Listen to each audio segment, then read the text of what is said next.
flip prep.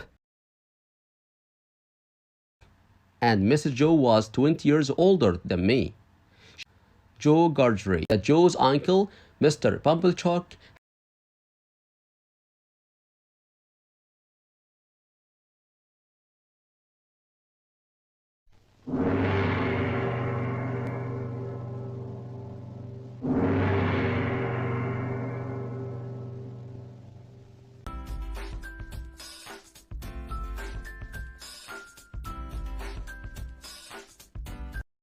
me, Flip Pirp.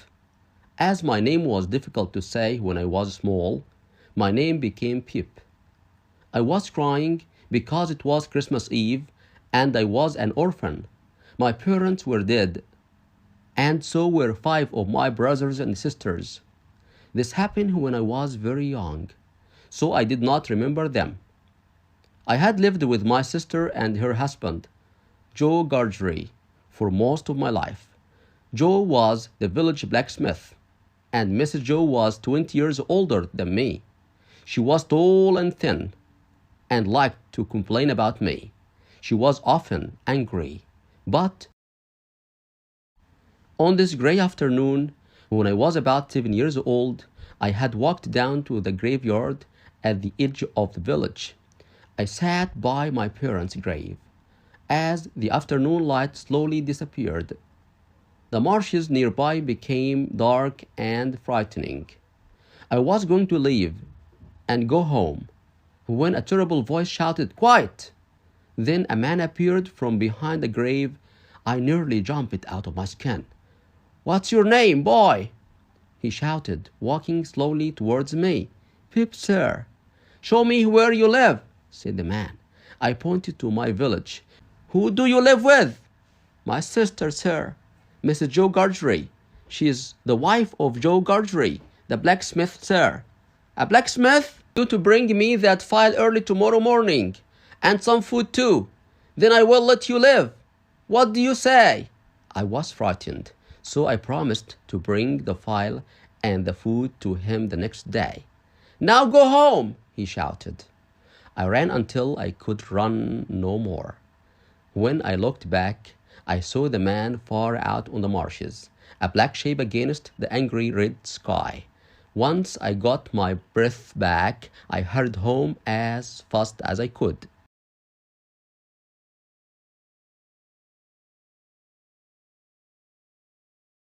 When I ran into the kitchen, feeling happy to be home safely, "The graveyard!" I cried. "Graveyard?" she shouted. "You're lucky not to have been put in the graveyard long ago. It's because of me that you're still here, but I didn't want to look after you. It's bad enough being a blacksmith's wife. I never asked to be your mother." That evening, I had work to do in the kitchen as usual. It was almost bedtime, and I was helping to prepare lunch for the next day, when I heard a loud noise. "Listen, what is that?" I said. "A convict escaped last night," Joe explained. That noise was a warning to everyone in our village that another convict has got away. "From the prison shafts," Mrs. Joe added. "What are they?" I asked. "They are shafts where they put people because they have committed a crime," replied my sister. "Now go to bed," she shouted. I remembered that I had seen a broken old ship far out on the marshes that day. Perhaps it was a prison ship.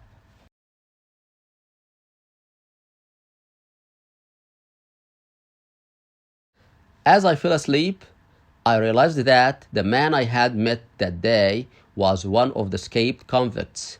He wanted a blacksmith's file so that he could take off his leg irons and get away from the marshes quickly. He scared me, but I also felt sorry for him. Early the next morning, I got up and went into the kitchen. It was Christmas Day, and guests were invited to dinner.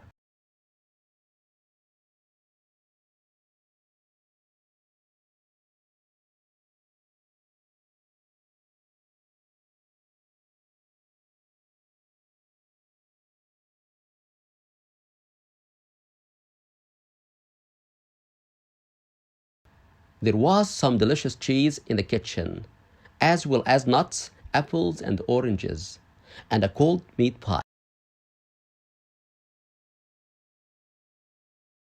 I took them all, then I went into Joe's workroom and found a blacksmith file. Closing the front door quietly behind me and holding all the food carefully, I set off. I ran to the graveyard and then out into the mist and over the wet marshes. Suddenly,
Suddenly, quite by surprise, I saw a man in gray who seemed to be asleep. He wore leg irons and stood up when he saw me. At first, I thought he was the man that I knew, but then I realized that his face was different. He looked at me for a moment before disappearing into the mist. I wondered who he could be and what he was doing out here.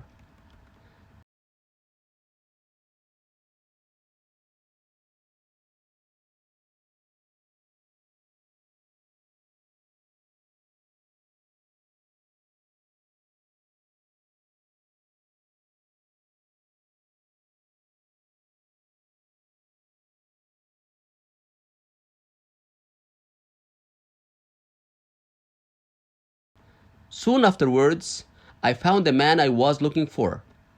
I gave him the food at once, and he ate it quickly, as I told him about the other man that I had just seen. He wanted to know who he was and where he had gone, but I could not tell him.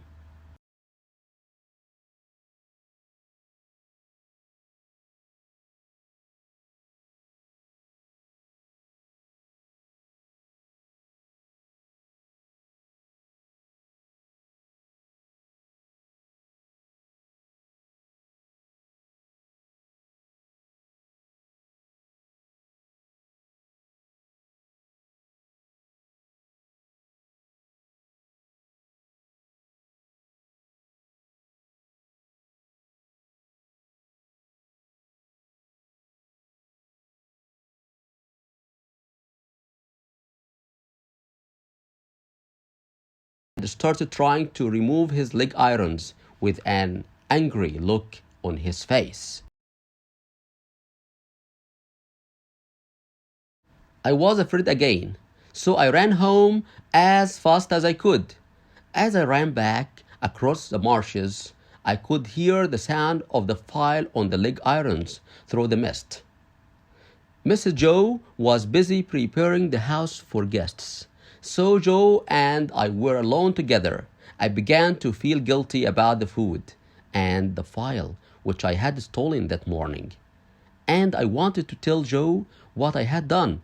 But then I thought he might not want to be my friend if I did. So I said nothing. It was not long before the guests arrived, and we sat down to Christmas dinner. At first, nobody noticed that anything was missing. But then, to my horror, Mrs. Joe invited everyone to try the delicious meat pie that Joe's uncle, Mr. Pumblechook, had given us. The guests happily agreed, and she went to find it. Joe told me I could have some, and I felt very bad.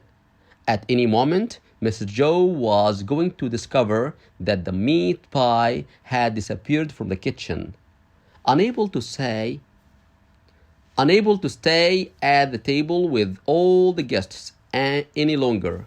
I got up from my chair and ran to the front door. But when I opened it, a group of soldiers entered, just as Mrs. Joe came back into the room, shouting, "The pie has gone!" The appearance of a group of soldiers made the guests forget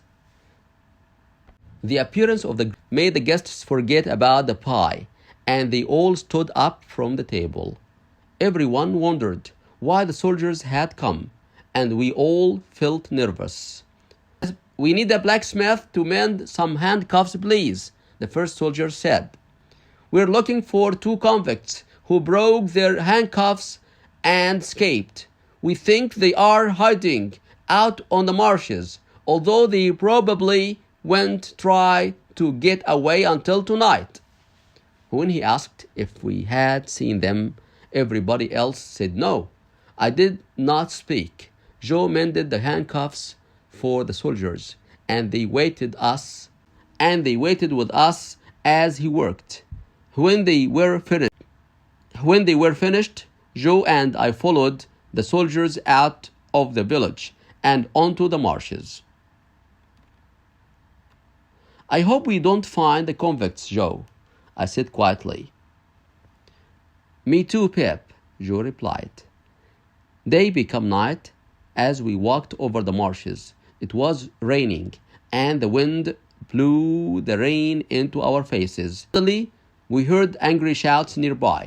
I was afraid of what was about to happen.